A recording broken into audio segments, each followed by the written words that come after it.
I am Jacquie Franciulli for Gators Territory. Alongside me is Graham Hall from the Gainesville Sun. And we're back with On the Beat in a chilly Gainesville. And it's going to be extremely chilly in Columbia, Missouri come Saturday for the Gators. They travel there to play an SEC game. Now, Graham, this is a team that Florida has not had the best of luck the last two times. They've lost to Missouri twice, but to be fair, both of those games are coming in with a lot of emotions. 2 years ago, that was the game that the one game after Jim McElwain lost his job. Randy Shannon was the head coach. That was a road game. And then last year, they just came from a letdown with Georgia.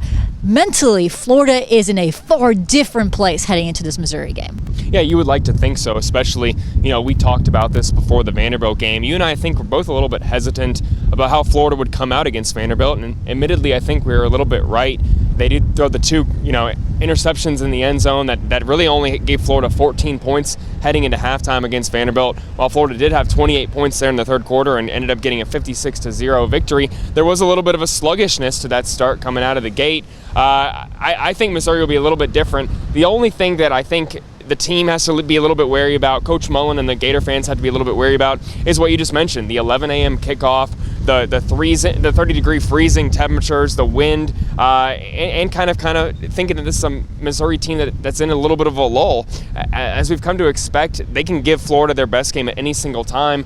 Some people like to joke around Gainesville that Missouri sees the Florida matchup as their Super Bowl. I wouldn't really quite go that far, but it's certainly a team that they can't take lightly. Ever since they came to the SEC, Florida and Missouri have really been even, and Florida's mindset needs to be that going into this game, that this is a team that is evenly matched with them. They have Kelly Bryant, who has a lot of experience coming from Clemson, certainly not a quarterback who's inexperienced like they just saw against Vanderbilt, who they faced a quarterback who was a backup quarterback, not unlike Kyle Trask, but then you saw a quarterback come into the game who had never thrown a pass in college. So certainly for Florida, they have their hands full with some aspects, but I think that what you said, this is a different Florida team. They're going to step up to the challenge on Saturday. Yeah, I think we could all point to that third quarter against Vandy where every play resulted in either a first down or a touchdown. So we saw how when this team is turned on, how really they're able to perform and execute at all levels. And I do agree with you that this Missouri team, although they haven't been playing well, a lot of it has to do, with their quarterback situation. They do provide some matchup issues. I'm not even going to try to say the tight end's name. I'm not even going to attempt it. But Missouri's tight end could be a matchup problem with Florida. He's very, very talented. He's very, very dynamic. That's a matchup to watch for. I know we always talk about how Kyle Pitts can be a mismatch nightmare. This tight end could also be a mismatch nightmare when Florida faces off with them. And to be fair, too, on the other side of the ball, Missouri's defense is always stout. Barry Odom does a good job of coaching up that defense. He's a defensive-minded head coach, and he does have the ability to make those tighten those coverages, making sure the quarterback throws accurate passes. And when you have that and you consider how far Kyle Trask has come, he will once again be placed under the microscope when you consider how that Missouri defense plays. Yeah, I think that Kyle Trask is getting more and more comfortable, and as such, Florida's getting more comfortable winning games with his arm. You saw 363 passing yards, the most passing yards in Gainesville by a Florida quarterback since Tim Tebow in the 2011 what was it, Outback Bowl. That's absolutely insane against Cincinnati. That may be a little bit of an indictment of how much the offense has dropped off in Gainesville in the 9+ years since. But certainly Kyle Trask, what he's doing is absolutely impressive. You can't underscore that in any single way. If he has a performance anything like what we've seen so far, the 275 passing yards has become pretty common with him. If we see anything like that, I think that Florida's going to emerge victorious. But I think that there's going to be a game here, whether it's on Saturday against Missouri or whether it's against Florida State, as much as Florida fans don't want to admit it. I think there's going to be a game where Kyle Trask does slip up. I did mention those two first half interceptions in the first quarter against Vanderbilt. Ultimately, they didn't come back to bite Florida, and they're not what people are talking about at all, but they are a thing that could come back against a good team. If Florida puts drives together, you saw it against Georgia, Florida just couldn't get in the end zone. If they have trouble against that Missouri defense, against that Missouri secondary on Saturday, it could be a very interesting game, especially when you consider that Florida has struggled to establish the run game. They're 13th in the SEC in rushing, right ahead of Vanderbilt, but by no means are they a run-heavy team that Dan Mullen is used to throwing out there. Admittedly, they have found ways to get LaMichael Pirine involved in the game. He had 4 receptions, a team-high 4. So Dameon Pierce as well. Dameon Pierce, absolutely. Malik Davis had a reception against Vanderbilt.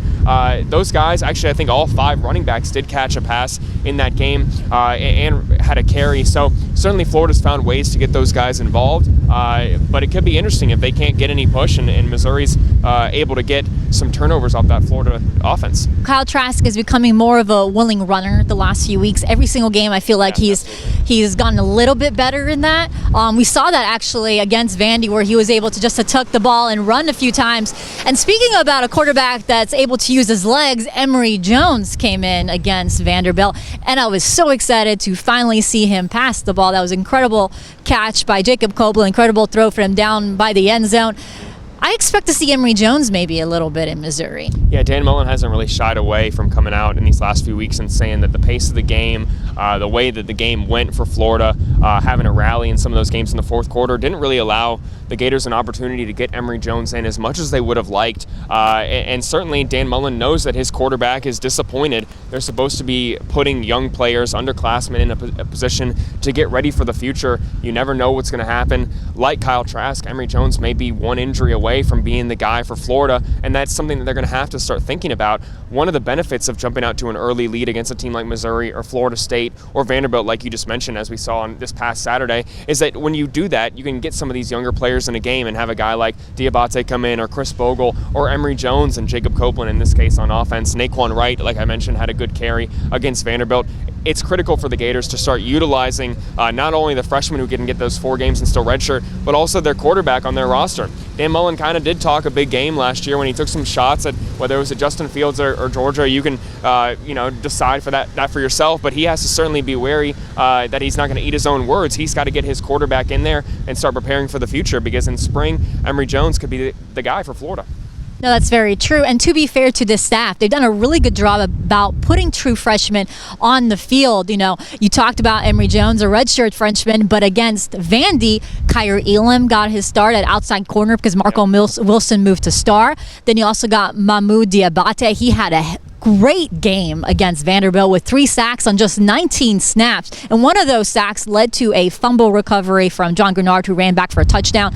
But then you also saw one guy that I'm so happy for, offensive lineman Ethan White. Ethan White, came in to Florida. He was a little overweight.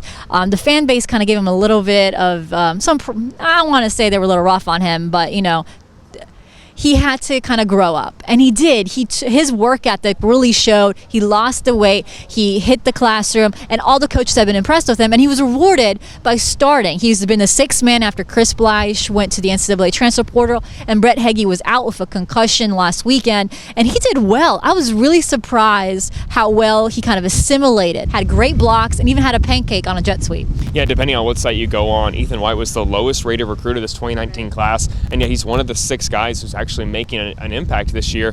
You can't undersell that at all. I think that, some of the stuff you mentioned, Florida fans are kind of used to not only reading into recruiting rankings a whole bunch, but also offensive line. If they're not a highly regarded prospect, there is a connotation, or whatever you want to call it, a stereotype that those guys aren't going to get developed. But I think that Florida in recent years is starting to buck that trend and prove people wrong. You look at not only Jawan Taylor, the weight he lost, nearly 60 pounds to get to Gainesville and get that offer a few years ago, ended up being a 2nd-round pick by the Jacksonville Jaguars. Ethan White is no different. You look at him, he arrived on Gainesville just tipping over 400 pounds. It looks like he's down about 60 pounds right now, and that's getting him on the field. Michael Tarquin and him are going to compete for minutes, but he's emerging as one of these offensive linemen that is going to be one of the guys that we're talking about in the spring, not dissimilar to Emory Jones, who's going to be expected to be healthy and get some valuable reps, because come this time next year, you never know what position he's going to be locking down. But if he keeps playing like this, he's certainly going to be a guy on the offensive line that John Hevesy and Dan Mullen can count on.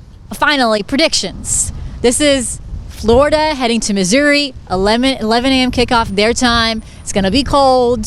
It's heading into a bye week. What are your thoughts? Well, I'm going to go with what I kind of said. I think that Florida does have a little bit of a rough start out the gate. I could see Missouri coming out there. Kelly Bryant is going to play. He took all the snaps today in Tuesday's practice. I think that he is going to be able to play. Florida's going to have to expect for him to play, and that could make it a little bit of an interesting beginning to that game. I mentioned the 11 a.m. contest. Barry Odom's defense always comes ready to play.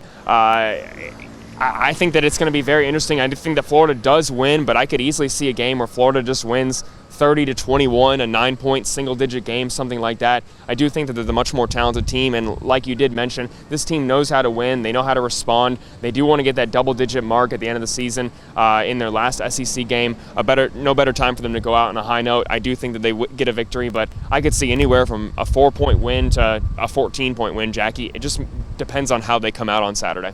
I agree with you. I think there will be another slow start. You're playing on the road. You're playing an early kickoff, so I can see that slow start happening. A close game, like you're saying, especially because if Kelly Bryant does come in, that's when you're looking at the safeties. That's when you're looking at those positions. And Amari Burney isn't expected to play either, and that's when I'm looking at that tight end matchup. So I can see this a closer matchup, maybe decided between like around 10 points, maybe 7 points. I don't know if Missouri will be able to score as much as 21 points. I don't know.